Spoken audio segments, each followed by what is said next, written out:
Imagine being trapped in a dark world where the only sound is your own heartbeat. One wrong move can be your last. Two stories of cave diving tragedies are waiting to be told, connected by a common goal: to break a record. From the story of Eric Hahn, a cave diver from Virginia, to the fascinating story of Brett Hempill, who wanted to break the record in Phantom Springs, a descent that would end in tragedy. What really happened to these divers? How did their dreams turn into frightening experiences? Join us as we dive into their stories, learning about the choices they made and the challenges they faced in these deadliest of caves. Eric Hahn was a passionate and adventurous diver from Blacksburg, Virginia. At just 27 years old, he had already made great strides in cave diving and explored some of the most challenging underwater areas. He loved extreme sports and always desired to push limits, which led him to join the KISS Rebreather dive team,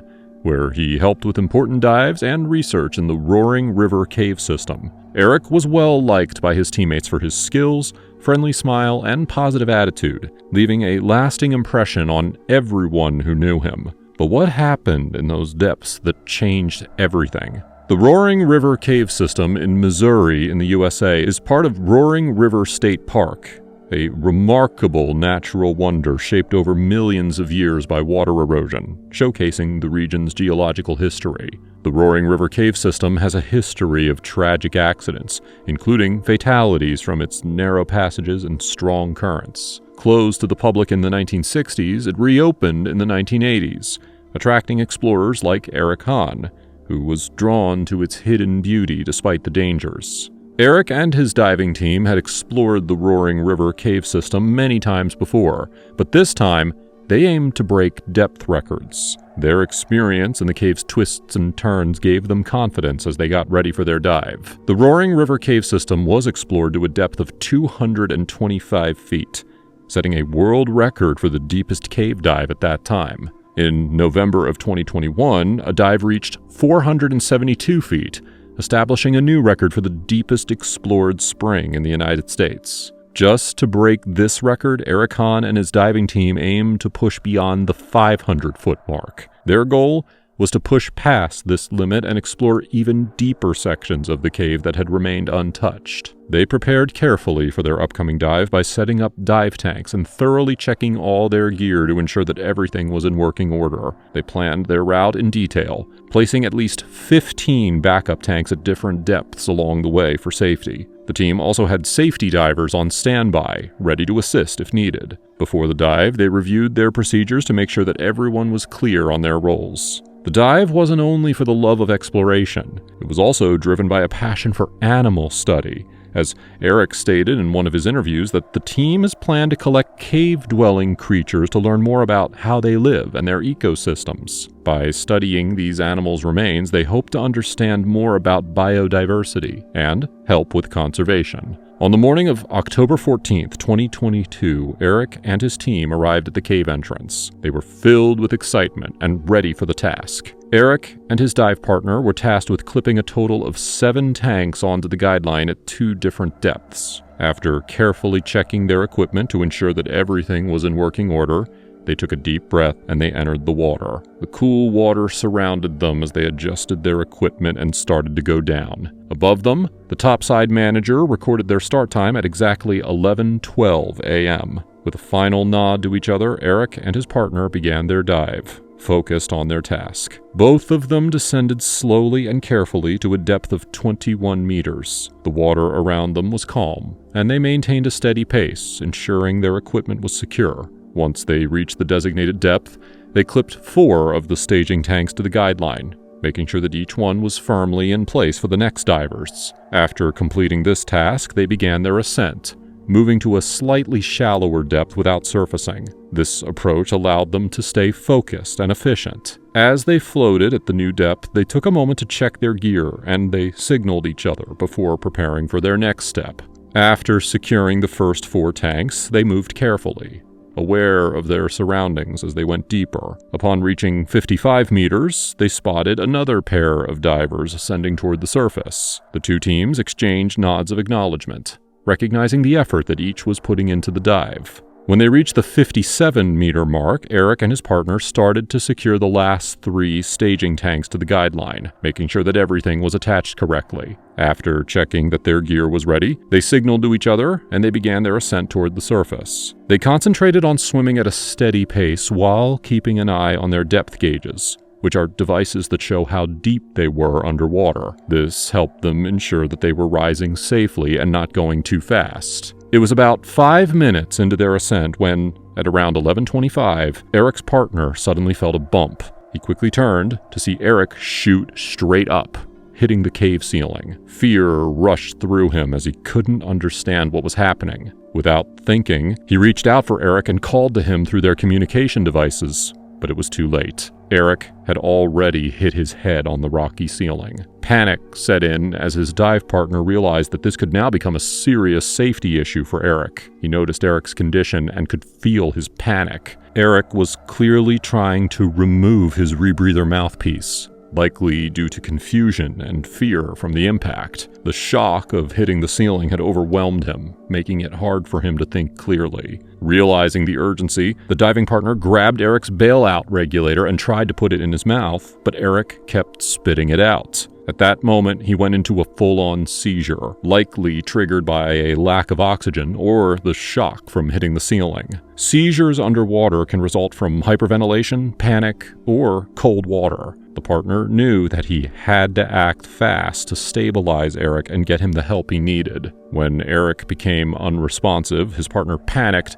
but quickly focused on the situation. He tried to inflate both of their buoyancy control devices, which are vests that help divers control their buoyancy underwater and keep them afloat at the surface. He hoped that the BCDs would lift them off the rocky floor, but he found that he couldn't move Eric at all. Realizing that time was running out, he knew he needed to get help. The urgency of the moment pushed him to make a decision, and he prepared to ascend to find assistance, determined to save his partner despite the fear gripping him. As the panic set in, Eric's partner ascended quickly, his heart racing. He reached the other 2 divers at around 30 meters and urgently explained that Eric was unresponsive. One of the divers immediately prepared to go down and search for him, while Eric's partner continued to swim upward, knowing that he needed to get help fast. They focused on ascending slowly to avoid running out of oxygen. At 12 meters, they met another diver, who quickly called emergency services. Every moment felt critical. A person can usually survive about 3 to 5 minutes without enough oxygen before brain damage can begin.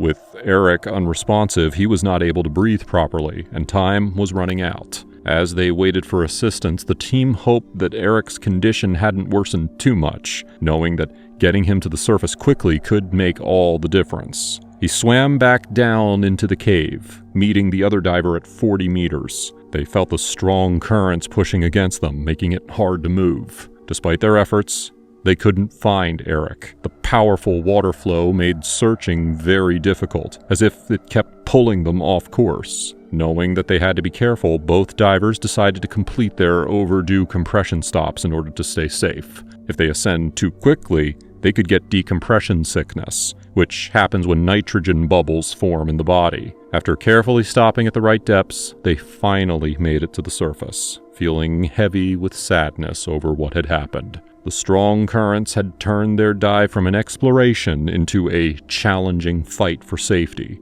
Emergency services quickly arrived at the cave to begin a recovery operation. The KISS rebreather dive team commenced their efforts as they were equipped with specialized gear and knowledge. The team prepared to dive into the challenging conditions. As they descended to 61 meters, the divers faced strong currents, but their training helped them navigate the difficult waters. After searching carefully, they located Eric's body along with his gear, both resting on the rocky cave floor. The team worked quickly and respectfully to recover him, knowing the importance of handling the situation with care. Once they brought Eric back to the surface, his body was transferred to the waiting authorities. The Barry County coroner was called in to handle the necessary arrangements. A thorough investigation spanning nearly 3 months has shed light on the tragic events surrounding Eric's fatal dive. The probe revealed that Eric's personal tank contained an excessive amount of oxygen, which likely triggered the seizure he experienced underwater. The investigation found that Eric had experienced CNS oxygen toxicity,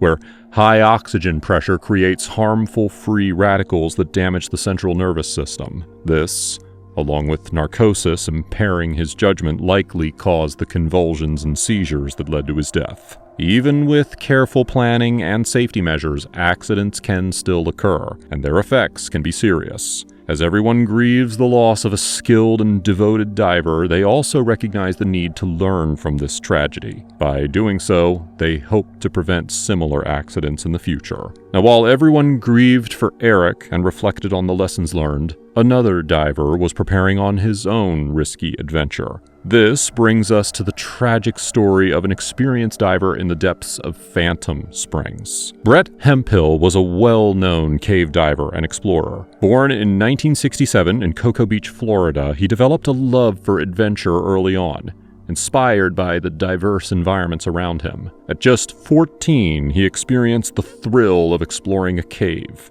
which sparked his lifelong fascination with the underground world. On the 4th of October, Brett Hempill was trying to break the depth record in Phantom Springs when things went wrong. Equipped with his gear and strong will, he entered the cave, eager to explore. However, in the dark waters, unexpected challenges appeared, turning his exciting adventure into a fight against time and danger. Phantom Springs is an intriguing underwater cave system located between 1,000 and 1,300 feet deep, making it one of the world's deepest. It features 3 main parts: the narrow entrance tunnel, the expansive grand chamber, and the winding, deep tunnels that branch out from the main room. Part of a larger area with over 200 known caves covering about 1,000 square kilometers, Phantom Springs attracts many cave divers, including Brett, who chose it for his record-breaking dive. Brett Hempill faced a big problem as a cave diver. Traditional tank setups were bulky and hard to manage in tight spaces.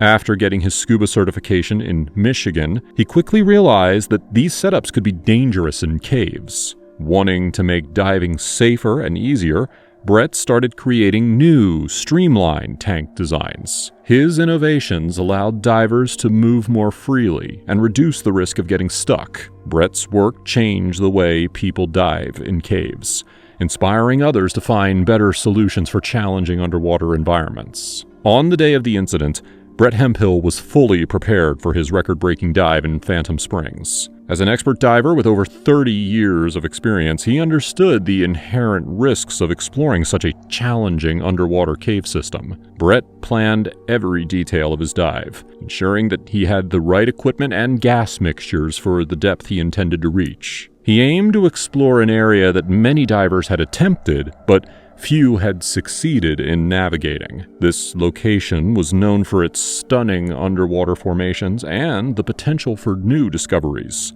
making it an enticing target for a depth record. Brett checked his gear, including the innovative armadillo side mount system he had developed, which allowed him to maneuver through tight spaces with ease. In this journey, Brett was not alone. He was accompanied by his diving partner, Andy Pitkin. They started the dive together, planning to explore and document the underwater landscape. However, during the dive, they chose to separate to cover more ground. With his headlamp leading the way and his scuba tank filled with carefully prepared gas, Brett dived into the depths with a mix of excitement and caution. Little did he know that this dive would take an unexpected turn. After Brett and Andy separated during the dive, they each explored their own sections of the cave. Brett focused on taking pictures of the amazing underwater formations around him. As he went deeper into the cave, he reached a remarkable depth of 570 feet, setting a new cave dive depth record in the U.S.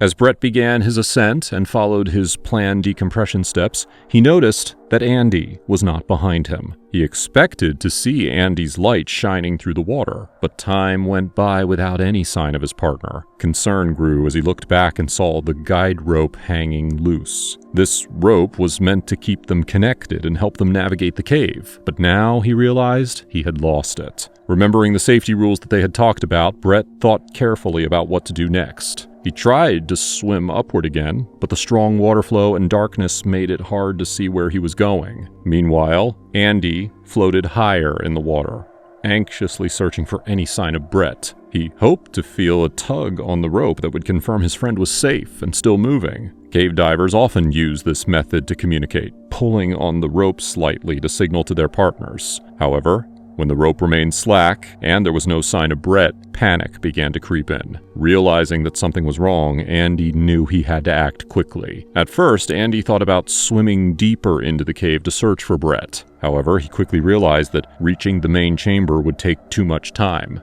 With no one to pull the rope and guide him back, he risked getting lost in the depths as well. Understanding the danger of descending further alone, Andy made the difficult decision to turn back. He swam upward, focused on reaching the surface where he could call for help. Once there, he would alert the team and coordinate a proper search, knowing that time was critical and that he needed support to find Brett safely. On November 5th, 2022, two recreational divers were exploring an underwater cave system off the coast of Santa Barbara, California. Near the bottom, the divers made a gruesome discovery. It was a human body. They immediately called the police, and rescue crews from the mainland were in the water shortly after. But determining the identity of the deceased body and what events led them to their demise would prove to be a gradually unraveling mystery, one that would take investigators back a full 2 years prior to the discovery. One of the first things investigators had to reconcile was the unusual and remote location that the body was discovered in. Everyone in the world knows Southern California. We've all seen it a million times in the movies, especially its pristine coastline. But what even long-time residents tend to forget is that beyond its coast, Southern California has a whole archipelago of inhabited islands.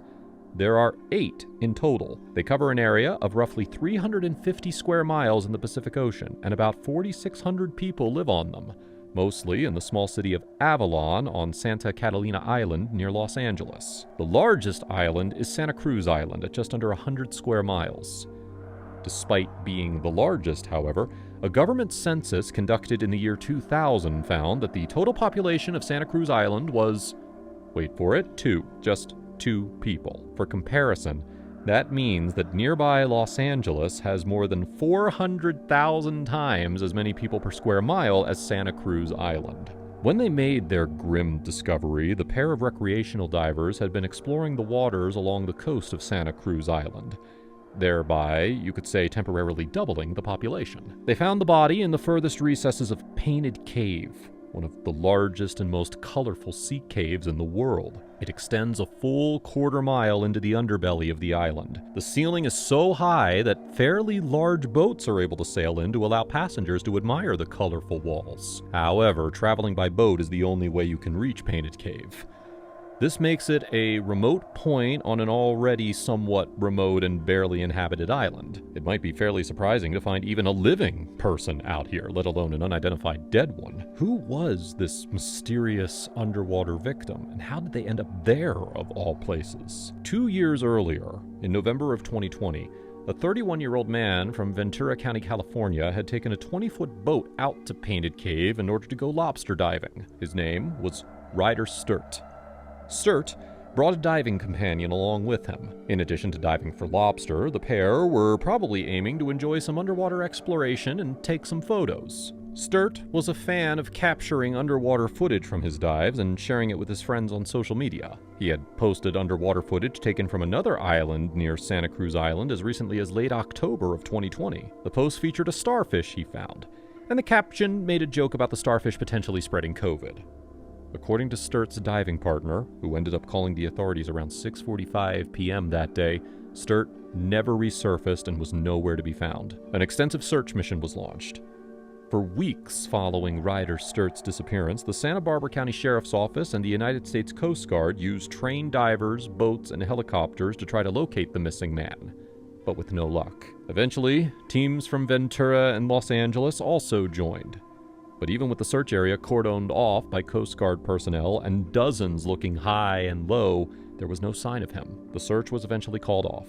Friends and family held on to what hope they could, but from that day onward, Ryder Sturt was never seen or heard from again. 2 years later, as news of the 2022 discovery of a body spread from Santa Cruz Island to mainland California, authorities did wonder if it was possible that the body belonged to the long-missing Ryder Sturt. Presumably, they were unable to visually identify the body due to underwater decomposition. Investigators quickly moved to use a new automated technology called rapid DNA. They hoped this could quickly identify whether or not the remains belonged to Ryder Sturt. In December of 2022, the Santa Barbara County Sheriff's Office announced they had confirmed the remains were indeed those of Ryder Sturt. His body had been located inside the cave off Santa Cruz Island, eluding the Coast Guard and multiple sheriff's departments for over 23 months. Authorities do not suspect any foul play in the death of Ryder Sturt. However, exactly what caused his death remains unknown. As of December 20th, 2022, both the preliminary cause and the manner of his death were reported by Yahoo News to be, quote, undetermined. At the time of the creation of this video, the discovery is still quite recent. Therefore, we cannot say that the case is unsolved or that a cause of death won't be identified and made public in the coming months. It would also be improper to speculate from the outside about the likelihood of that either happening or not happening. However, it's safe to say that the case seems pretty mysterious. Had Sturt's body been wedged in a tight spot underwater, or had there been some kind of observable defect in the equipment he was using, authorities would probably not have listed the cause of death as still undetermined a full month after the discovery. But it seems as though no smoking gun of this nature was uncovered. It's important to point out that being unable to determine the preliminary cause or manner of death means that, however likely it might seem, authorities aren't actually sure that Ryder Sturt drowned. It may have been something else that went wrong, though what, nobody can say for sure. The story of Ryder Sturt and his mysterious death at Painted Cave on Santa Cruz Island is uniquely tragic because of how long it took for him to be discovered. Friends and family waited 2 long years of not knowing what happened to Ryder and being unable to find him, all to eventually receive the news they were most afraid to hear all along. On top of this, Ryder Sturt's loved ones still have to contend with the many unanswered questions that still surround his untimely death. What caused Sturt to dive below Santa Cruz Island's waters and never resurface? The off-coast isolation of the island and its extremely low population seem hauntingly emblematic of the distance any of us have from the true explanation. But it is out there, somewhere. In the end, one thing this story can tell us is that diving is dangerous, and it is also unpredictable. Even the most experienced divers in the world take on a certain amount of serious risk, even when diving in locations they've visited dozens of times before. Every once in a while, the unexpected suddenly strikes.